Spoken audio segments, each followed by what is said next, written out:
What's going on, YouTube? This is your melanated warrior, Heru Heinous, and this is another installment of Facts Over Feelings. Leave your feelings at the door so we can get to the facts, and we right back at it.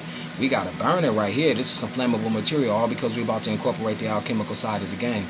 And, you know, one of the things that I want to say before we get started is we definitely want to give a big shout out to all you melanated gods and goddesses. I really hope that you're doing well, right? And we also have to highlight some of those PowerPoints from the previous segment, which if you forgot most of it, I hope that you remember these two very important things.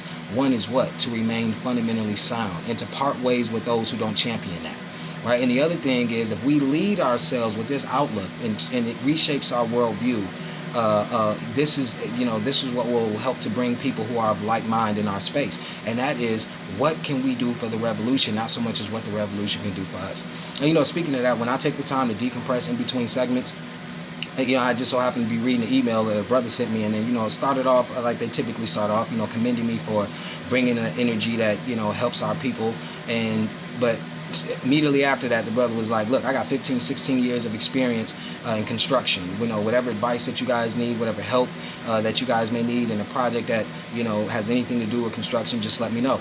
And that just, you know, it was confirmation. It just lets me know that, you know, I'm aligning myself with the energy the Most High is putting out there, and I know that I'm not steering my people wrong in that respect. But, you know, since I didn't have to explain it and I had to bring it to the attention of individuals, it never really dawned on me that that's just how, you know, everyone who's been reaching out to me gets down. You know, because the obvious need not be stated, but sometimes you have to remind individuals who are new to how this are new to how things really are actually supposed to go. You have to explain these things to them, but yet these are the individuals proclaiming that they're fundamentally sound. You know what I'm saying? Because everyone who's reached out to me, you know, they've already said this in one way or another. Like, you know, how do I? Because I'm the same way. When I reach out to individuals, I'm the same. Like, how can I help? How can I be of service? This is why I do what I do. You know, I know that I'm not able to be, you know, in the presence of everyone who I vibe with. So, you know, this is, you know, these are the little things that you do. And of course, like we said before, you're not going to disclose everything that you're capable of doing and you disclose all the resources that you have available to you, because, you know, that's just not the wisest thing to do, right? You know, everybody can't know every single move that you have made or will make. That's just ridiculous. But, you know, it was just amazing. And I don't want to say the brother's name because I don't know how, you know, comfortable people are with me saying their names. You know, I've had, you know, so some people like to remain in the background, but I digress. Fact of the matter is that was on point. You know, that came on time just to make sure that I knew that I was on the right path in terms of, what I was, you know, what I have been declaring to my people, which is to make sure that, we keep a mentality that says, look, you know, we're always ready to be of service to the Most High. Now, you know, I also wanted to kind of offer my thoughts on one of the comments, you know, that I see that, you know, and it's, like I said, these twos and fews, it's not always the case, but every now and then you'll get someone who says, oh, well, yeah, you know, man, you know, I've been taking a look at you know, your segments and stuff like that, but, you know, I get off into the gematria, I go a little bit deeper and stuff. So if you people, you know, if you ever wanted to, you know, go a little bit deeper, then just, you know, view my channel. I'm just like I tell people all the time, this is one of two things. One is that, you know, with gematria and the numbers and stuff, I don't wait for things to happen. I think one of the things that my subs can all say is that a lot of the information that I you know, put on this that is showcased on this channel, or the information that is highlighted on this channel rather, is information that can allow you to make decisions before something happens. That's the whole point of being a revolutionary, not a reactionary, a revolutionary. You know, we try to give you information that can help you avert disaster. You know, not analyze the disaster after it happens. That's just not what we do. But, you know, even if we take a look at that, we're going to show you how even certain people are still on the surface just a little bit when they think that they're going deep. You know, because, like, if we just start nitpicking with numbers, we'll be able to do that all day and we'll get lost in that. Okay, so just like the Derek Chauvin sentencing. You know, it's going to happen in the 6th month, on the 6th day. 6 times 6 is 36, 3 6s. We know that. We know they play with this all the time. You look at the movies. Krypton in the Superman movie is actually an element in the periodic table of elements. And its number is 36.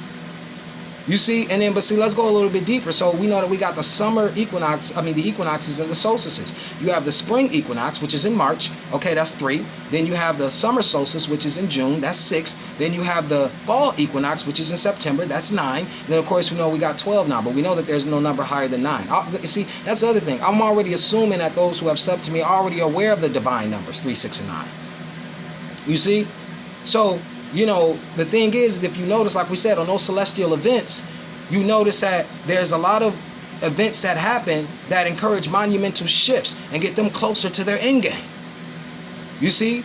So, it don't happen exactly on the date of, it happens in those months, which is important to them.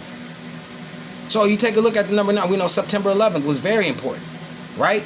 To kicking this stuff off and getting it to where, we were living in in a police state, more or less, where everyone and everything was under surveillance. Okay? And now you get to the point where, you look at last year in the third month, okay, which is what? The spring equinox. You had what going on? You had lockdowns. All right, because that's what I had to wait. They want to wait on these days, on these months, where these celestial events occur. And so now we know what? We know that the number 6 is the one left in this rotation. So we got to be extremely careful in this next month coming up. Just get ready. You see what I'm saying? Because remember what I also told you before. Life will soon imitate art. All the movies like Olympus Is Falling, White House Down, and all of that different shit. Get ready. I need you to get ready. And you see, even some of the other things, I know I've seen some people reporting on, some CIA agents or something like that. They fell victim to some microwave weapons. When did we talk about that? Did we not talk about that like 2-3 weeks ago? Come on, man. This is what we do here. This is not waiting for something to happen and we adding up numbers and trying to see. No, we don't do that here.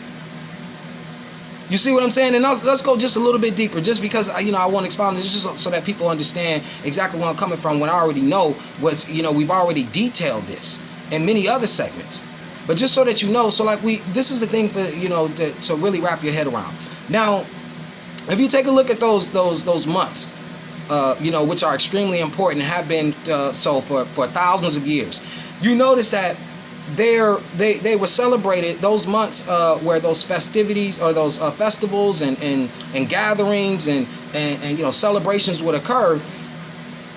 These were people who paradigm was one in which said that that was indicative of those who embraced a geocentric philosophy, which stated that the earth was the center of the cosmos. Okay? That's important for your understanding, because since the Blanco had told you, okay, now we accept the heliocentric philosophy where, the earth, it is revolves goes around the sun. All right? Makes its revolutions around the sun. All right? The sun is the center of our cosmos. So that's real deep, because if that's the case, why are you still celebrating events on the same months of these individuals who you claim had an outdated science or a pseudoscience? Because they believed the earth was a dome, not that the earth was flat, that it was two luminaries, one that ruled the day and one that ruled the night, just like it says in your Bible. That's what they thought. And they would have festivals during these months to celebrate these celestial events.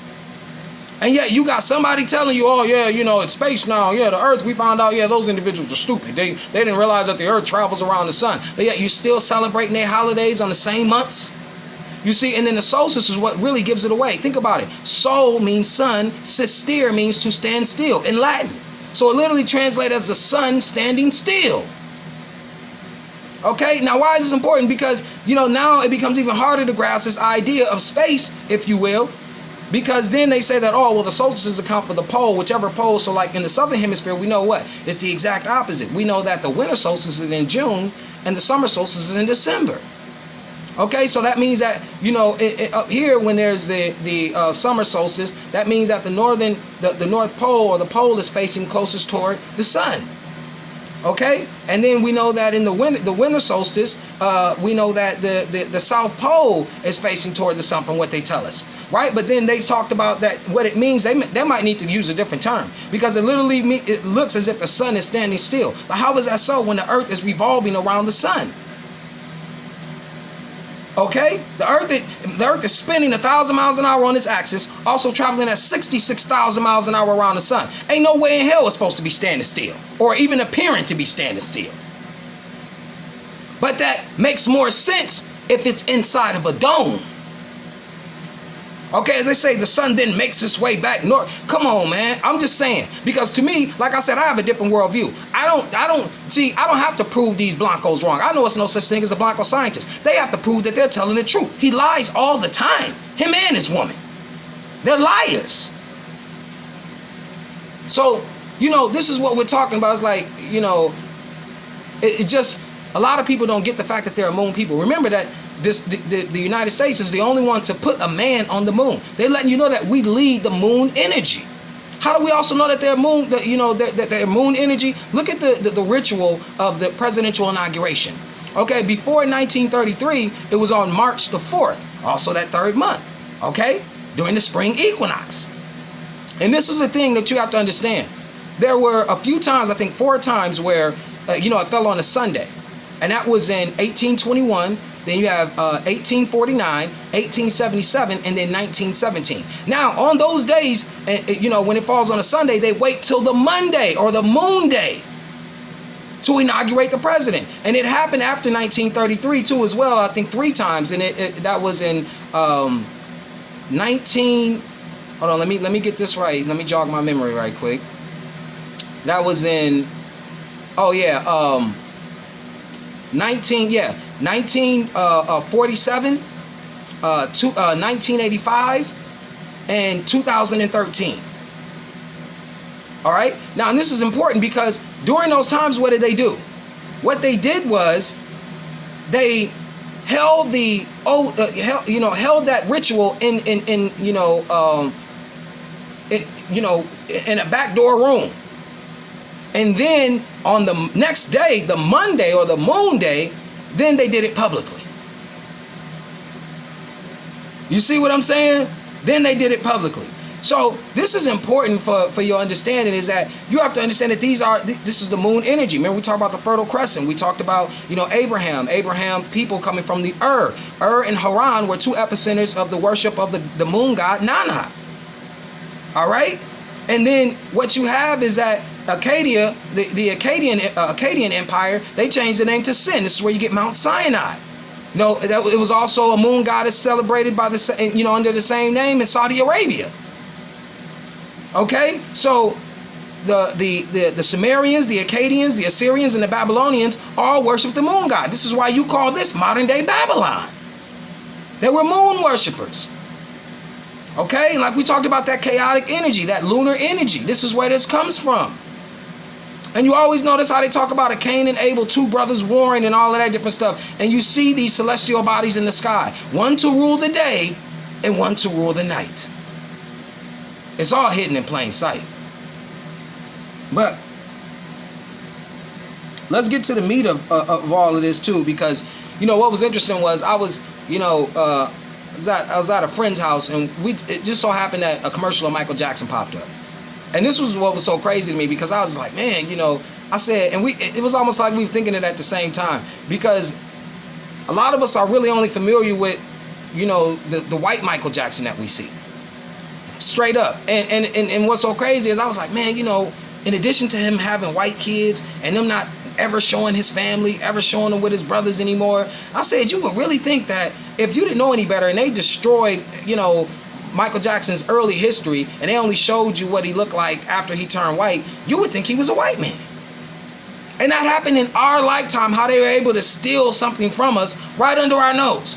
And then say, oh, well, yeah, okay, black people were saying, oh, well, yeah, he was whitening his skin. And then, the scientists, the Blanco scientists were saying, oh, no, he suffered from vitiligo. And I'm going to show you something. We're going to just throw some things out there to see whether or not, they really had a hand in that, as if it was something that was, premeditated, or, it's just something that occurred and it was just, something that was outside of Michael Jackson's control. But in my opinion, like I said, everything else that they did made it seem otherwise. Now, I don't know if you guys are aware of a guy by the name of Henry Moss. He was called the Great Curiosity. He, at 38 years old, he started to lose his melanin. Started in his hands and in his feet, and then spread to the rest of his body, like Michael Jackson, as they claim. Right? But the interesting thing about this too, as well, I want you to see how they reacted to it, how the great majority had reacted to it, right? Or the dominant culture, if you will.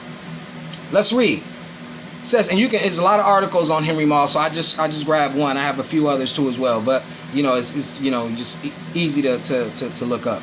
Henry Moss, a slave in Virginia, became arguably the most famous black man of the day when white spots appeared on his body in 1792, turning him visibly white within 3 years. As his skin changed, Moss marketed himself as a great curiosity in Philadelphia and soon earned enough money to buy his freedom.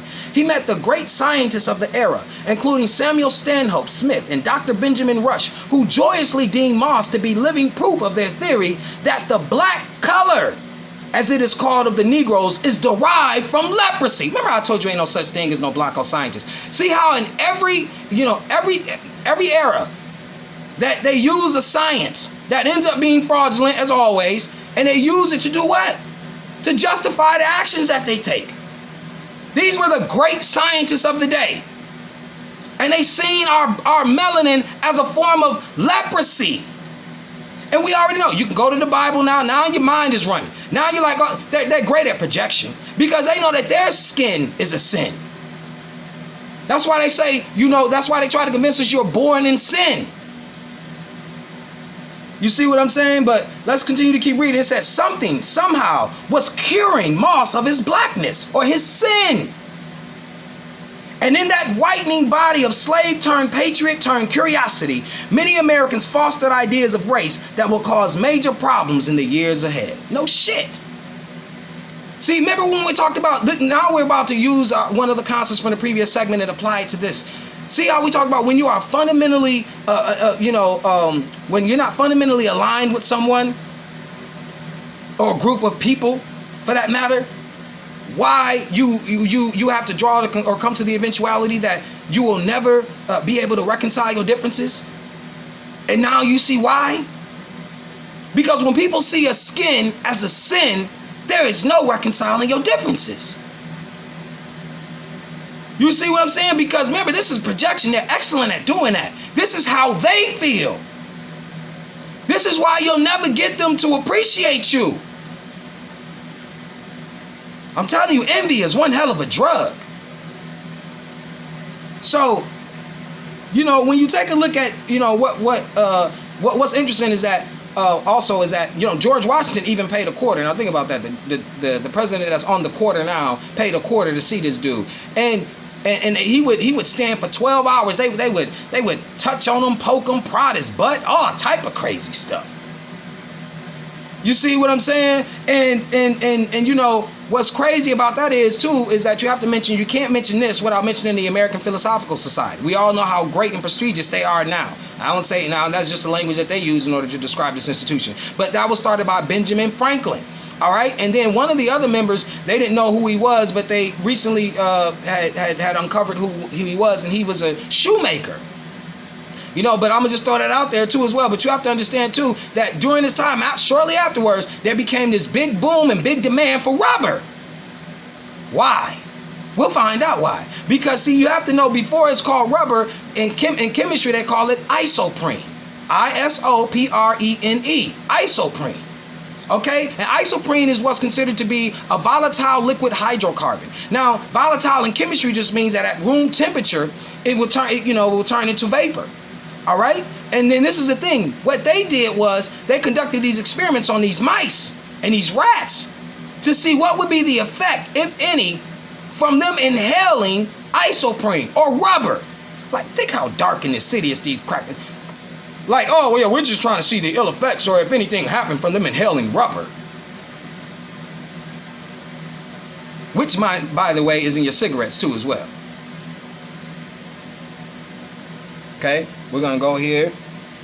I'm going to read it off. This is NTP Technical Report on Toxicity Studies of Isoprene, administered by inhalation to rats and mice. Okay, Ronald L. Melnick, PhD, Study Scientist, Nationals Toxicology Program. And this is from the NIH publication, National Institute of Health. All right, July 1994. Okay, we're just going to read a little bit of it. Isoprene, the 2-methyl analog of 1,3-butadiene, has a high production volume, and it is used largely in the manufacture of synthetic rubber. So this is, like we said, these are your latex, polyurethane, etc. Isoprene is also the major endogenous hydrocarbon exhaled in human breath.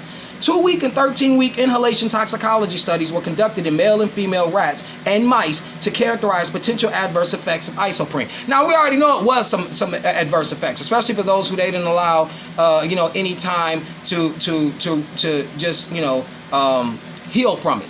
Okay, if you will. Now, what happened was there was some problems, procreating, and then obviously, fertility issues or lack thereof. Now, this is the thing that you have to understand. One of the problems came about when, from what was called, one of the problems were what was called interstitial cell hyperplasia. Now, hyperplasia is when, you have an overgrowth of your tissues. All right. And then the interstitial cells, especially in men, they're called the interstitial cells of Leydig, Laydig. All right. And these interstitial cells of Leydig is this connective tissue around the sperm producing tubules in the testes, which is responsible for the production and secretion of testosterone. That's what you need to know. Right. So, in your sexual organ, the tissue is tissues that can just start, reproducing abnormally. And at an accelerated pace, causing this overgrowth, right? Like in your prostate and all that different stuff. All right? All because this is what rubber does. This is what they knew. And then you even knew this, because obviously, I don't know if you knew this, but if you wear magnums, you know this. And for those who don't have to wear magnums, I'm sorry for that. Well, I can't apologize. Just, you should feel bad. Anyways, point being is that we knew when we was wearing them, we was like, these magnums thick as shit. Why the rubber so thick? You see what I'm saying? If you look at those little boy condoms, those rubbers ain't thick at all. You see what I'm saying? But yet, then eventually they had to come out with, sensitive magnums. Yeah, damn, well, you can't feel shit wearing this, like putting a balloon on your dick. You know what I'm saying? That to me, spoke volumes when I came across a lot of this information. And then, to know, especially how they were procuring or how they were gathering this material, in the Congo. We're going to get into that. You see what I'm saying? When it became a demand, because it was like, we can finally have a chemical that can attack their melanin. And you know what's so cold about this? You think that I'm reaching? If you go look up rubber is one of those materials that can bring about vitiligo. That can bring about starting that chemical reaction where you start losing your melanin. And mind you, like we said, what's so crazy? Even in the case of Michael Jackson and in the case of Henry Moss, they started to lose it at 38 or later on in their life. Henry Moss in particular, he the ones who started losing it at 38. And Michael Jackson, obviously, it started to get worse for him as he entered into his adult life. So, that's one of the reasons why people who have vitiligo, they have to watch what they eat, watch what they wear. Because rubber is one of them. Rubber can kick it off because it's a volatile liquid, not just in the sense that it's, that it evaporates at room temperature. We know that they use the term volatile because we know that it's unstable. And they're putting something unstable inside of you to kick off those chemical reactions to threaten your melanin. You think I'm reaching? Man, come on. This is an illustration how they characterize King Leopold, because we always characterize them as reptiles, snakes, the venom, or a virus, if you will. All right, now we're gonna read a little bit just to show you exactly what they were trying to do, because you can't just look at the surface level all the time when you're assessing what what their game plan is. All right. Christian the Congo Free State in 1885, Leopold's playground was an astonishing 76 times the size of Belgium. Comprised largely of unmapped jungle, it was initially a huge financial burden. Now think about that too. Highlight that. Comprised largely of unmapped jungle. It was initially a huge financial burden, but when worldwide demand for rubber boomed, Leopold cashed in. Congolese workers were sent out into the jungle to slash down vines and layer their bodies with rubber latex. Later, they would scrape it off their skin, often taking flesh and hair with it. The work was labor-intensive and injurious to health. We know why it was injurious to health. The only economical way to collect it was via the forced mobilization of Congolese society. The Congo Free State evolved from a vanity possession into a slave plantation. Now notice two very important things. One is, if you notice, before we ran into this European, we weren't chopping down our trees. Okay, there was no, concern about deforestation. Okay, like they said, what it was, unmapped jungle. See, this is why I tell you all the time that we always got to be mindful that all the things that he made important to us, he made important to us. They was not important before we met him. And then you also read what? That they would put the rubber on their bodies. Why did you think they did that? You see what I'm saying? Because they were going even deeper. They were trying to see what the effects will be, and they saw it. So this is why I'm telling you that, you have to understand that it's always, man, a lot of what you see on the surface, yeah, it goes a little deeper, but the surface level information, or what we do, when we start to, talk about current events, it helps us to be highly efficient at being able to reveal everything that's hidden in plain sight. But we always go deep and see a lot of people are not even aware of these things. And then what can we do? Am I saying that don't wear rubbers? No, of course not. Now, like we said before, since we haven't liberated ourselves in every area of life activity, sex being one of them, then it's just the way that we have to do things at this point in time. Even though it's injurious to us. Even though there's a health risk associated with it. You see, because when they said that condoms were for birth control, you thought it just meant that it was just there to capture your sperm and prevent you from possibly catching a disease? Come on, man. It's for birth control. To eventually make you sterile. See? And so I think that's important for you to understand. What also was important in that in that paragraph, where it said that it was 76 times larger than Belgium. So you gotta understand, like, even if you take a look at Australia, which has a population of around 26 million people, Texas has more people than Australia. But see, like we said, when we are fundamentally sound, we understand that Queensland, Australia is #1 in skin cancer. The International Agency for Cancer Research states which is an affiliate of the World Health Organization, states that 1 European dies every hour from skin cancer. They call it melanoma, from melanin. Melanin attacks them. Okay? So you notice when they're in those tropical regions, it's hard for them to survive. But if you go 60 degrees north of the equator, what do you have? You have white folks not necessarily thriving, but you have a larger population. So when you look at Europe, you have to include Russia, and their population is around, I believe, 170 million, I believe. And then you have 70 million, I think either 120, between 120 to 170 million.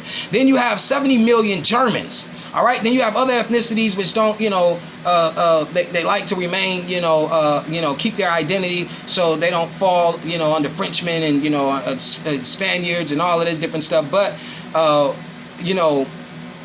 the thing is that I think the total population of Europe is somewhere around 700 million. And, 600 million of those are individuals who identify as European to some extent. And so they're able to thrive just a little bit better, like we said, in those colder latitudes. Okay, those higher latitudes. But when they get down in the tropical regions and subtropical regions, they be suffering.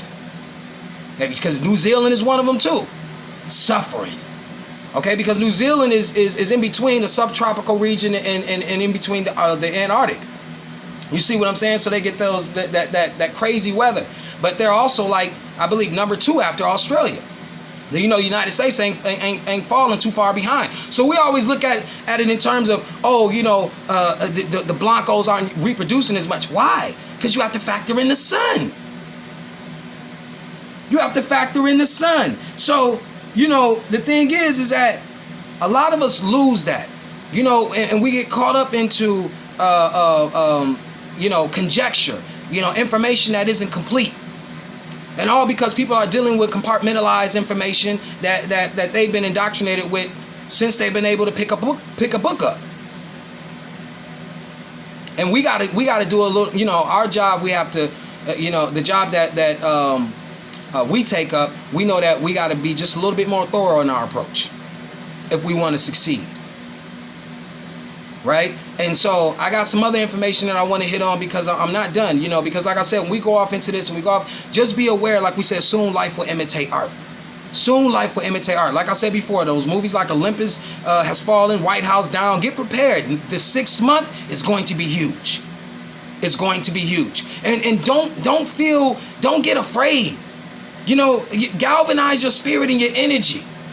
Because you must remember, when they position themselves as an immovable force, then that just means that you must be in a, you know, or not, better yet, let's say it like this. When they position themselves as an unstoppable force, that just means that you must be an immovable object.